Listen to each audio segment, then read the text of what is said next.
Selamat pagi Pak, perkenalkan nama saya Abdi Sultan Pertama. Di sini saya Dr. Tanggung dari beberapa kali ini. Di sini saya akan melakukan pemeriksaan saraf, tujuannya untuk mengetahui fungsi saraf yang dimana berkaitan dengan keluhan Bapak. Dimana saraf-saraf yang akan diperiksa mungkin ada di sekitar leher, kemudian lengan dan juga bagian kaki. Apakah Bapak bersedia? Sedia. Baik, jika Bapak bersedia maka saya izin untuk mencuci tangan terlebih dahulu. Baik, setelah itu adapun saraf-saraf yang akan diperiksa, yang pertama ada great auricular nerve, kemudian ada ulnar nerve, kemudian ada medial nerve, kemudian ada radial nerve, tibial nerve, dan juga lateral popliteal nerve.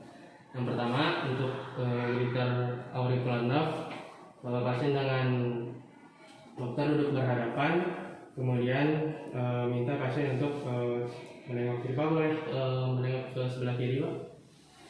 Baik, kemudian kita lihat di antara otot sternocleidomastoid muscle, di mana sepertiga proksimal, kita lakukan palpasi. Kita nilai apakah ada konsistensinya.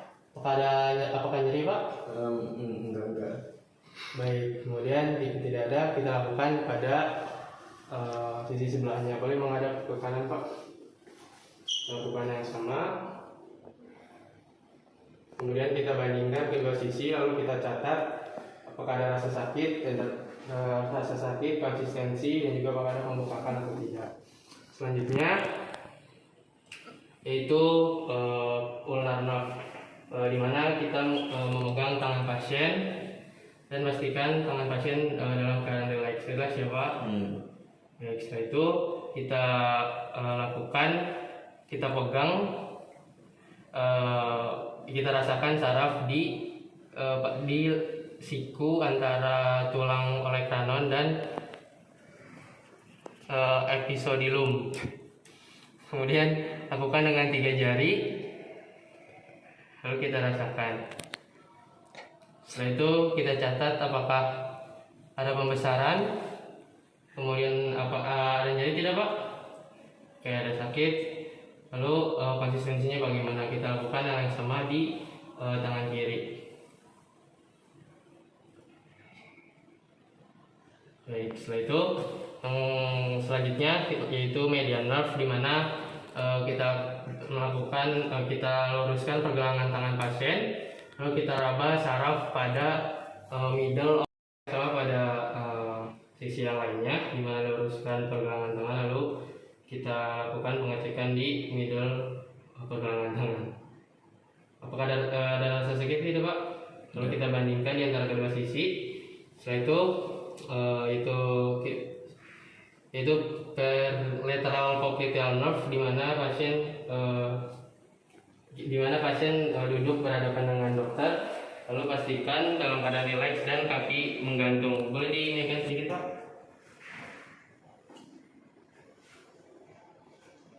Kursinya boleh dinaikkan Pak? Oh iya. Baik, untuk pertama untuk kaki kiri, di mana tangan kanan kita letakkan telunjuk dan jari tengah di middle of lateral, kemudian kita raba kepala sebelah.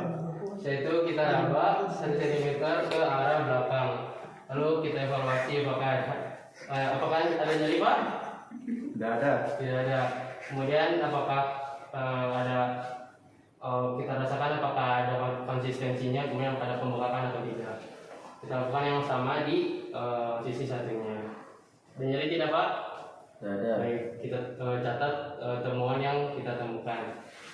Setelah itu pemeriksaan yang selanjutnya yaitu tibial nerve posterior. Pastikan kita berhadapan dengan pasien, lalu pasien duduk dalam keadaan rileks dan kaki menyentuh dengan lantai.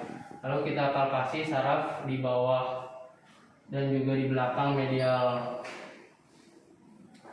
malleolus dengan tangan posterior menyilang.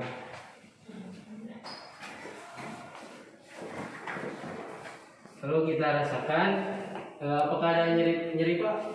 Tidak ada. Tidak ada. Lalu kita lihat juga apakah ada pembesaran atau tidak. Lalu kita bandingkan keduanya. Perkenalkan, saya Joshua pertama. Di sini saya akan melakukan pemeriksaan pengambilan sampel bakteri. Tujuannya untuk mengetahui apakah untuk mengetahui bakteri apa yang menginfeksi dan menyebabkan keluhan pada Bapak. Mungkin akan sedikit tidak nyaman karena Bapak akan merasakan, karena saya akan menyayat di daerah kuping Bapak. Saya. Iya. Tujuannya untuk mengambil mungkin akan sedikit tidak nyaman dan merasakan rasa sakit. Namun saya akan melakukan dengan maksimal dan seprofesional mungkin. Apakah Bapak bersedia? Bersedia. Baik, jika Bapak bersedia, maka saya akan menyiapkan. Silakan Bapak menandatangani form consent terlebih dahulu. Jika Bapak bersedia, saya menyiapkan alat dan bahannya. Untuk pertama ada alcohol swab 70%, kemudian ada Bunsen burner, kemudian sarung tangan, kemudian scalpel dan juga blade-nya, kemudian glass object. Kemudian setelah itu kita lakukan cuci tangan 6 langkah WHO. Kemudian untuk pengambilan lesi itu berbeda-beda. Untuk pengambilan untuk mengambil spesimennya ada 3 lokasi, yaitu di cuping kanan dan juga cuping kiri, dan juga pada lesi, dimana pada lesi ini berbeda-beda. Yang pertama untuk batas tegas ini pengambilannya di ujung lesi. Apabila tidak tegas pada bagian tengah, dan apabila tidak timbul maka bisa diambil pada bagian lutut atas atau belakang tangan. Baik, pertama kita siapkan slide, kemudian kita nyalakan Bunsen burner, kemudian kita bersihkan alkohol 70%.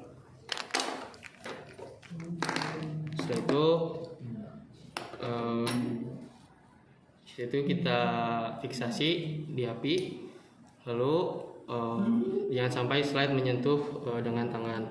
Lalu kita buat 3 lingkaran. Setelah itu kita tuliskan label nama pada pasien, lakukan penebalan nama.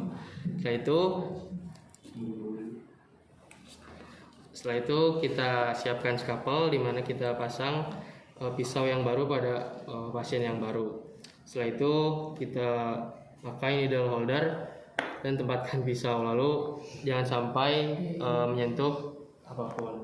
Setelah itu kita cuci tangan 6 langkah menurut WHO.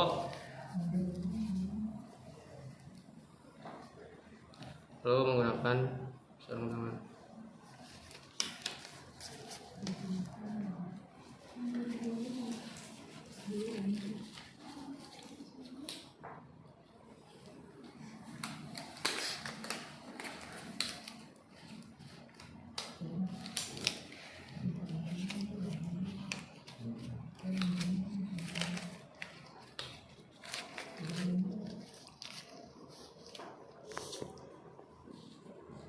Selanjutnya kita bersih. Pak, boleh ada sini Pak? Oh iya.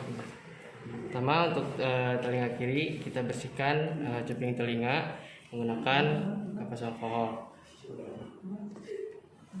Setelah itu kita cubit cuping dengan jari telunjuk dan ibu jari, lalu tekan untuk minimalisir pendarahan.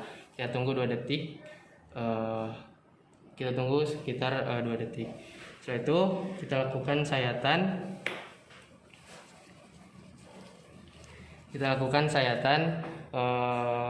Dan putar pisau untuk mendapatkan jaringan dari ujung dan bawah dari sayatan. Setelah itu kita sayat sekitar 5 mm pada panjangnya dan juga 2 mm untuk kedalamannya. Setelah itu kita letakkan materai cuping di telinga di slide dengan gerakan sirkular. dimana untuk penempatannya ini sekitar 5-7 mm untuk diameternya, sampai material berwarna keping-pingan. Lalu kita bersihkan blade dengan kapas alkohol,